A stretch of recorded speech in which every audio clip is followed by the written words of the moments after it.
తెలంగాణలో రైతుల కోసం అమలు చేస్తున్న రైతు భరోసా పథకంపై ప్రభుత్వం మరో ముఖ్య నిర్ణయం తీసుకుంది. ఇప్పటికే ఈ పథకాన్ని 3 విడతల్లో అమలు చేస్తామని ప్రకటించిన ప్రభుత్వం మొదటి విడత నిధులను విజయవంతంగా విడుదల చేసింది. ఇప్పుడు రెండో విడత నిధుల జమపై స్పష్టత ఇచ్చి రైతులకు ఊరట కలిగించింది. ముఖ్యంగా రైతు భరోసా నిధుల కోసం ఎదురు చూస్తున్న లక్షలాది మంది రైతులకు ఇది మంచి వార్తగా మారింది.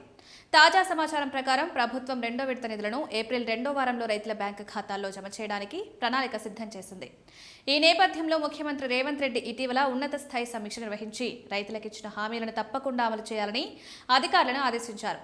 ఈ రెండో విడతలో ముఖ్యంగా ఎకరానికి మించి భూమి ఉన్న రైతులకు ప్రాధాన్యం ఇవ్వాలని నిర్ణయించారు.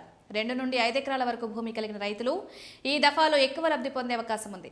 రైతుల అవసరాలను దృష్టిలో పెట్టుకుని ప్రభుత్వం ఆర్థిక శాఖ ద్వారా సుమారు 2,650 కోట్లు సమీకరించే ప్రక్రియను వేగవంతం చేసింది.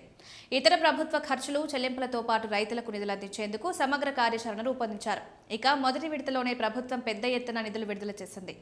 మార్చి 22న సుమారు 70 లక్షల మంది రైతులకు 3,590 కోట్లు జమ చేయడం జరిగింది. ఈ నిధులు వ్యవసాయ పనుల ప్రారంభానికి రైతులకు కొంతవరకు ఉపశమనం కలిగించాయి.